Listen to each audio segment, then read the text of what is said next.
it to, Lord. In Jesus' name, amen. Thank you so much. I feel like I should have Alexandra praying for me anytime I do anything. That was amazing. Thank you. Happy New Year, everyone. It's so good to see you and be back with you this morning. I don't know about you, but when I walked in this morning, and you won't see this because Fiona's been amazing. I worked really hard to clear away the dying Christmas tree and the kind of big joy thing, stable thing that was there.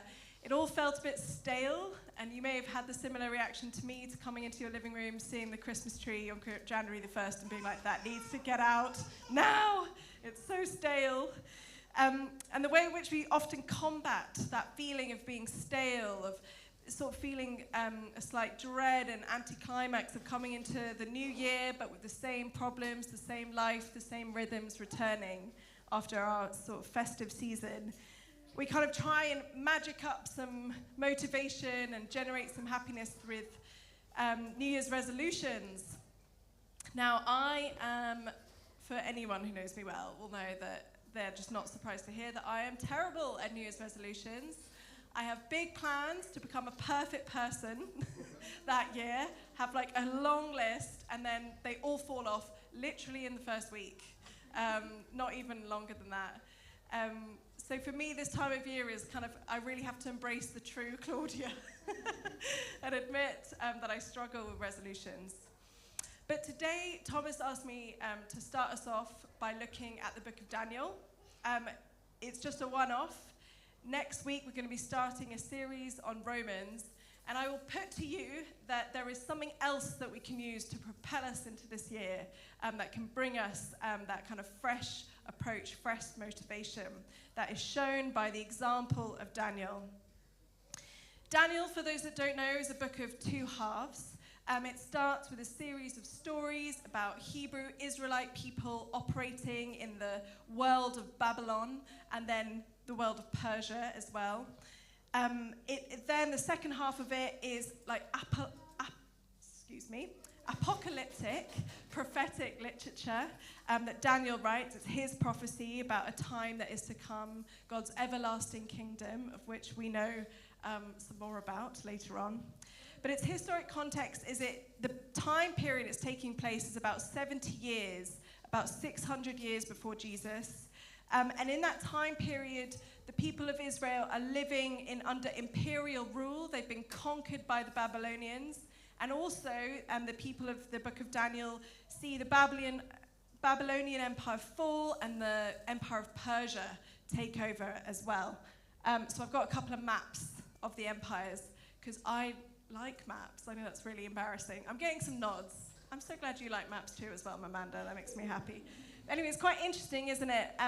Seeing Babylonian Empire, so much of what we know is Iraq and Syria, and then it comes down into Israel and Saudi Arabia a bit. And then, as you can see, Persian Empire is much, much bigger. It goes all the way up to Greece, all of Turkey, and then along to the east, like Afghanistan, Turkmenistan. Anyway, I find that interesting to kind of place it into context. So Daniel sees Nebuchadnezzar, the leader of Babylon, and he also sees Darius, the leader of Persia. So leaders come and go, kingdoms come and go in the time of this book. And this book is incredibly important for lots of reasons, but I would argue one of the main reasons is because Jesus quotes directly from it. He places himself in the context of Daniel's prophecy, especially at one of the most important moments in the Gospels, which is his trial. He says, the Son of Man coming on the clouds. And he basically says, this guy, well, not me, but Jesus. And, it quotes that phrase from Daniel multiple times in the New Testament, the Son of Man will come on the clouds. So, this important book, what does it have for us this morning, this new year? I'm just going to focus on the first chapter today, but honestly, I would really recommend taking the book of Daniel and having a look at it this year. So let's read Daniel 1. Daniel's training in Babylon. In the 3rd year of the reign of Jehoiakim, king of Judah, Nebuchadnezzar, king of Babylon, came to Jerusalem and besieged it. And the Lord delivered Jehoiakim, king of Judah, into his hand, along with some of the articles from the temple of God. These he carried off to the temple of his God in Babylonia and put in the treasure house of his God. Then the king ordered Ashpenaz, chief of his court officials, to bring in some of the Israelites from the royal family and the nobility, young men without any physical defect, handsome, showing aptitude for every kind of learning, well-informed, quick to understand, and qualified to serve in the king's palace. He was to teach them the language and literature of the Babylonians. The king assigned them a daily amount of food and wine from the king's table. They were to be trained for 3 years, and after that they were to enter the king's service. Among these were some from Judah: Daniel, Hananiah, Mishael, and Azariah. The chief official gave them new names. To Daniel the name Belteshazzar, to Hananiah Shadrach, to Mishael Meshach, and to Azariah Abednego. Those 3 names roll together so well, don't they? Everyone knows them. But Daniel resolved not to defile himself with the royal food and wine, and he asked the chief official for permission not to defile himself in this way. Now God had caused the official to show favor and sympathy to Daniel, but the official told Daniel, "I am afraid of my lord the king, who has assigned your food and drink. Why should he see you looking worse than any the other young men of your age?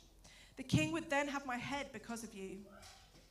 Daniel then said to the guard, whom the chief official had appointed over Daniel, Hananiah, Mishael, and Azariah, "Please test your servants for 10 days. Give us nothing but vegetables to eat and water to drink. Then compare our appearance with that of the young men who eat the royal food, and treat your servants in accordance with what you see." So he agreed to this and tested them for 10 days. At the end of the 10 days, they looked healthier and better nourished than any of the young men who ate the royal food. So the guard took away their choice food and the wine they were to drink and gave them vegetables instead. To these 4 young men, God gave knowledge and understanding of all kinds of literature and learning, and Daniel could understand visions and dreams of all kinds. At the end of the time set by the king to bring them in, the chief official presented them to Nebuchadnezzar. The king talked with them, and he found none equal to Daniel, Hananiah, Mishael, and Azariah. So they entered the king's service. In every matter of wisdom and understanding about which the king had questioned them, he found them 10 times better than all the magicians and enchanters in his whole kingdom. And Daniel remained there until the 1st year of King Cyrus. Daniel 1. So Nebuchadnezzar, this king with ultimately the best name, yeah, he's up there, really good name. Strong. You know, I really wish Scrabble allowed names, because I feel like anyone who knows the Bible would absolutely dominate. But anyway, what you may not know about empires and imperial rule is that every empire has its own tactic for anticipating that the people they have conquered might want to rebel. And they want to try and avoid that. So they have different methods. So with the Romans, they would allow religious freedom and the practicing of religious festivals of the nations they conquered, but they would heavily tax people and they would police those events, right? So they wouldn't allow anyone to get organized, any funds. They wouldn't allow them to gather in the way that they wanted to avoid rebellion. The Persians, who I spoke about, King Cyrus is mentioned at the end there, he was a Persian emperor, their tactic was to come in as liberators. We've saved you from the oppressive rule of the Babylonians. You're free to go back to your homelands and live life as you want. We're the liberators. Now that might sound a bit jarring in the context of the past 24 hours or so, like coming in, we have saved, we have liberated. People try to control narrative when they want to establish dominance, right? And that's what the Persians did, and some others are doing, arguably. But the Babylonians had their own tactic. It's really fascinating. What they would do is they would scalp the professional class from the nation and bring them back to Babylon and try and put in them Babylonian values, Babylonian literature, language, trying to get them to take on the Babylonian perspective, so that the professional class, the people that were the leaders of the ideas, because ideology carries so much more weight than practicality, the leaders of the ideas would have Babylonian ideas, and that's how they wanted to avoid rebellion. And actually, Babylon never fell from a rebellion. It only ever fell because it was conquered by another empire. Anyway, that's also other stuff I find interesting. But the point of it is that it explains why Daniel is there in Babylon as an Israelite, trying to navigate life in Babylon, trying to work out How do I remain authentic to who I am, my calling under God, but navigate the role that God has given me, the place that he has put me? And this has been striking me over the past 6 months.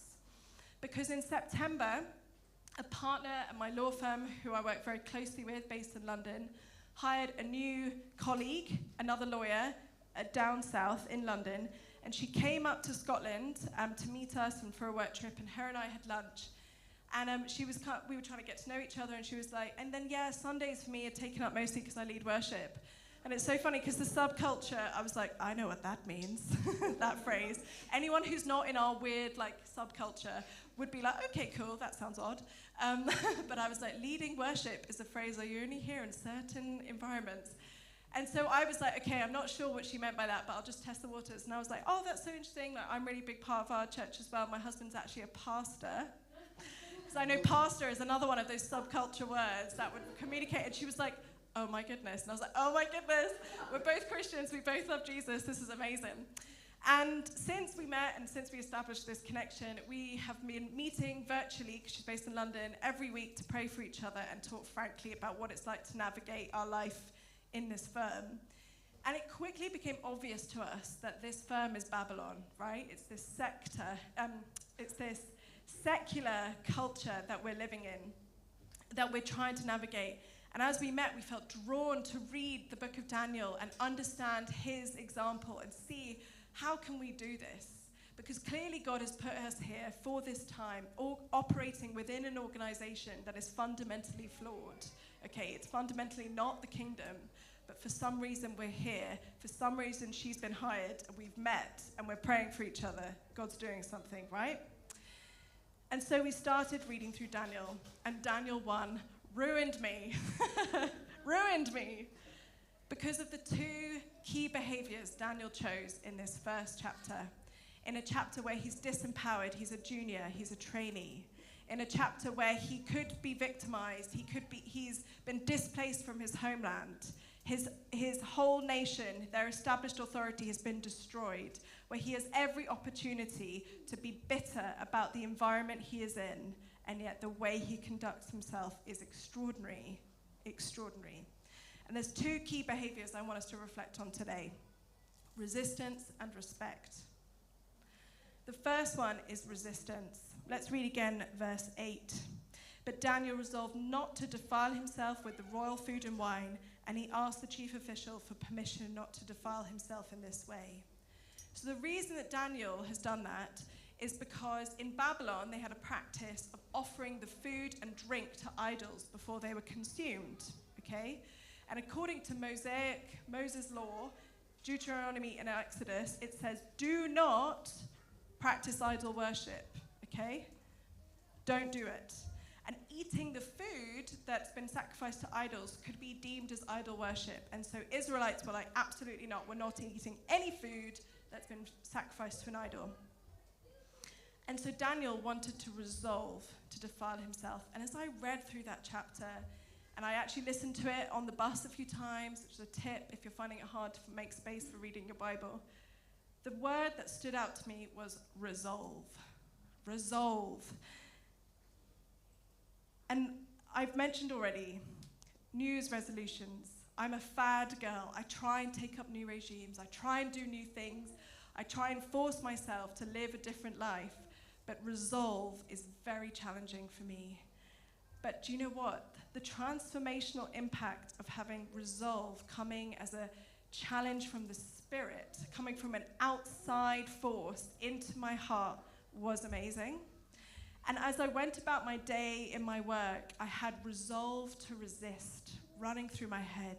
Resolve to resist this culture. And I asked God, Spirit, show me, where am I taking on? Where am I assimilating to the culture of Babylon, my own modern Babylon that I'm operating in? Where am I assimilating? And you may not have spent much time considering what the idols of modern day is. Sometimes it's really obvious. I've 2 times this year been invited to partake in festivals for other religions. as an exercise in networking. It would further my career. And I felt, unsurprisingly, very convicted not to do that. It's been quite interesting because so far, practically, it also hasn't worked out, which is what I've snuck under recently. But I know the time is coming where I'm going to have to say, I'm sorry, I'm not taking part of that because I believe in Jesus and I'm monotheistic. Sometimes it's really obvious, right? What's idol worship, the ways in which the culture is trying to get you to assimilate. But sometimes it's much subtler.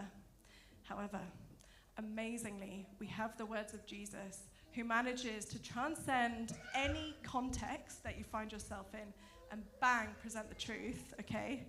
And in Matthew 6, he states that we may not be subject to an emperor, an individual, in the same way that people were back then, but there is one master that we are subject to. Matthew 6:24, Jesus says, "No one can serve two masters. Either you will hate the one and love the other, or you will be devoted to one and despise the other. You cannot serve both God and money." There is that big idol of modern times, money. It is a value and a virtue in and of itself to be thinking about money, to be saving money, to be spending money, to be all of your decisions to be about money. What do we do with that? What do we do with that? So what I did was I started to invite God to show me where I was not currently resisting idol worshipping money in the way that I was making choices. I was like, Spirit, please show me where in my life am I assimilating to the obsession with money of the culture of Babylon that I find myself in. Wow, that's a thread to pull on, oh my word. It can start in the detail. So for me, I felt very challenged to, and I've spoken with people about this before, I continue to feel challenged on this, to reject any opportunity to join a conversation where I was gossiping about my colleagues or being patronizing or speaking harshly. Lawyers, as you won't be surprised to hear, there's a lot of egos flowing around, and everyone's like, this is unacceptable, about anyone. And, I really felt challenged to walk in the opposite spirit, to have grace. And the reason I felt like that was connecting with assimilating to idol worship in our context was because if I chose to say, yeah, I think they're terrible as well, I was securing the view of me in front of my seniors for my advancement, And I just felt it was a behavior that I just needed to oust in myself, to cleanse myself from, to remain undefiled in. I also, on a bigger level, I felt God really challenged me. Why am I worrying about what's next? Why am I worrying about promotion? Why am I worrying about bonuses? Why am I worrying about doing a good job? Who is my master? It's the Lord. It's the Lord. He is our master. And if I'm taking on the anxiety, the leviathan of stress about doing well with money, doing well with your life, then I'm serving a different master, the one I don't want. So, resolve to resist. Resolve to resist. And for me, this is what I really feel like God's been illuminating, but for you it might be different, and I just want to invite you to take some time, take some space to ask God and ask the Spirit to reveal to you where is resistance why are you being invited to resist against the culture that you're in. But there's a second behavior that Daniel illustrates, and it's respect. He shows respect. He identifies the right senior person in Babylon to ask permission to do this, to change his approach to food. And when he's refused, he gently persists by going to a more junior person and saying, look, test us, let's have an experiment, and let's see if the thing that the chief official is afraid of, because the chief official says, I'm afraid that you're going to look worse than others, let's see if that's right, let's test that theory. And then if I'm right, great. And lo and behold, the guys refuse the food, and they end up looking much healthier 10 days later. They prove the experiment right. It's very easy once you start pulling on the thread of rejecting the assimilation to the current culture you're around, to start to get bitter, or to start to be, what's the phrase I'm thinking of? Flippant about your seniors, about the hierarchy that you found yourself in. Well, these guys all suck anyway. The world is just broken, and I'm in it, and I'm a victim of this, X and Y. But that is not Daniel's choice. He does not stage a hunger strike. He does not say this is an outrage. Every Israelite should be free to eat the correct food. He quietly keeps himself accountable, and he does it with respect for the hierarchy. And this is the thing.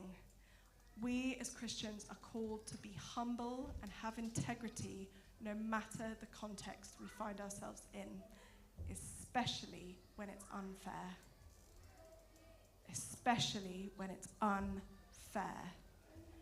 The way we respond to bosses that are bad, that are unkind, unfairly harsh, they don't get us. The way that we respond to overzealous landlords, the way that we respond to anyone who is trying to oppress us, we are called to respond with humility and integrity, being honest in the detail.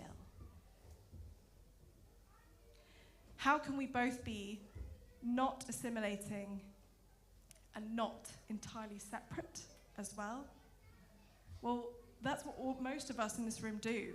You are all part of organizations or encounter organizations in your day that are led by people probably not of faith. You're all part of organizations with broken people. They could be led by people of faith. They're still humans. About to make a joke about Mary and Fiona there. Still got Thomas. Poor guys. We're all interacting with organizations that aren't the kingdom fully here. So there will be unfairness. There will be the temptation to be flippant and disrespectful. But that is not the way we are called to live. But there is one contrast with the examples I'm using and the example of Daniel. Daniel had favor. He had favor from the chief official. He had favor from the guard. He had good relationships with them. What do we do if the people we're encountering and the people that we're working under we don't have favor with? When they're not kind, when they spread bad stuff about us, whatever it is. What do we do with that? Well, in my experience with Lorraine, both of us found that we were in an environment where we felt like the people senior to us didn't like us, weren't satisfied, were getting frustrated with us, getting frustrated with the fact that we're different. We felt called to pray for them, ask them, Lord, give us favor with that person, improve our relationship, show how we can, with humility, consistency, respect, and integrity, commend ourselves to that person and move into place. Oh my word, did God answer those prayers. So all I can give you is the testimony of the way in which God has answered those prayers for us, and really invite you into praying for those situations, asking God to move powerfully in them. And I think for me, while I was considering this, I was reminded of the example of Joseph, who has a very different story to Daniel.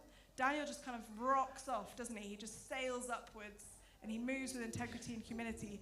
Joseph, on the other hand, Joseph in the dream coat, that guy, whoa, not a good experience, okay? He has a lot of lessons to learn. He is humbled time and time again. However, the thing that is the trend between both men is that God's plan still took place. Daniel didn't get in the way. Joseph kind of did. But God's plan still took place. God has a plan for you. God has a plan for this city. God has a plan for your year. Okay? He has a plan for your year. The example of Daniel gives us the opportunity to get out the way, to get out the way of behaving in ways that make life challenging for us. But God still has grace for you and a plan for you, even though we're all just human. And I did just want to say, just before I finish, just one small note on prosperity, because that is something that comes up sometimes. And I was genuinely appalled to see, I read like 3 commentaries on this passage. I mean, I say I read 3 commentaries. I don't want to overstate it. I read a couple of paragraphs of the 3 commentaries, okay? Skim through. But I was appalled to see that they associated a direct link between Daniel's choice to fast from the food and his prosperity and his success. The text does not do that. The text does not do that. The text says, at the end of the 10 days, they looked healthier and better nourished than any of the young men who ate the royal food. So God took away their choice food. New sentence. To these 4 young men, God gave knowledge and understanding, and then later on it explains how Nebuchadnezzar found no fault with them. There is no textual link between Daniel's choices and what happens to him. What happens to him is God's domain, God's plan. God wanted to move Daniel in this way and that. God wanted to establish the kings of Daniel and take them away. God is the one that sits over the transience of leaders and of empires, okay? It is not a transaction that we're invited into. It's not just as simple as, if you do this resolution, your life's going to be great. Favor's going to come like that. No, no, no.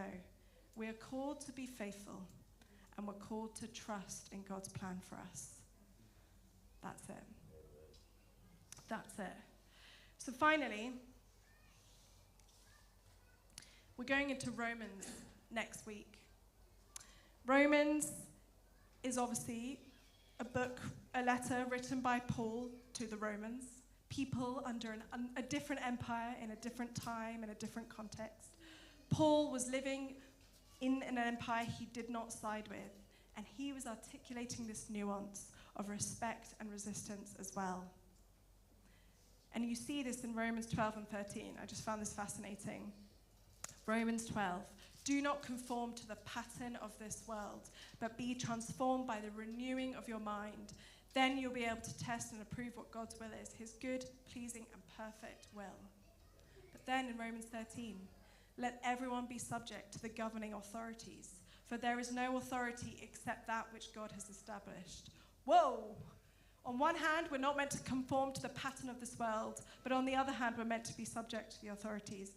Now, Thomas and I spent a long time talking about Romans 13, because that is quite a controversial verse that can be manipulated, to be honest, and used. But oh my word, I've never felt I've got more from it than in the context of having read Daniel and being like, oh, that's what you're getting at. You're getting at, we're in Babylon, how do we operate within it? As people with humility and integrity who will remain in the identity as Jesus' followers, who will resist. We're going to resist the pattern of this world, but we're going to respect the authorities that God has put us in. Whoa. So, finally, this is my prayer as we head on into 2026. Let us all have New Year resolves rather than New Year resolutions. Let us resolve to be a community of people who are transformed with renewed mind. Let's identify and resist the idol worship of money and egos. That we can be a community of people who are subject to the rule of the nations we operate in. What does that mean? That means we can have integrity about the way we pay our taxes, about the benefits we claim, the honesty whether we've made a mistake at work, and how we make ourselves look on a CV. Let us carry ourselves with the conduct of people who have integrity right into the detail of every choice we make. Let us be without blame and hiddenness. And I do not say this to condemn, I say this to motivate. Come on, there's a battle going on out there. It is so painfully obvious. Let's attack this year as people who are renewed and confident that Jesus has a plan for us. Let's pray for our city to prosper so that we can join in when God has a plan. Amen. Okay, I'm sorry, I've gone on a bit. I'm going to pray. If any of that was relevant to you, if there's any way you feel like God's calling you into a time of resisting and assimilation that you found yourself in, or he's calling you to re-enter into respect for the world, for whatever context you're in right now, If you feel able, put out your hands like this. Oh, like that. As a physical sign that you want the Spirit to move in your heart, that you want the kind of encouragement that I had around this.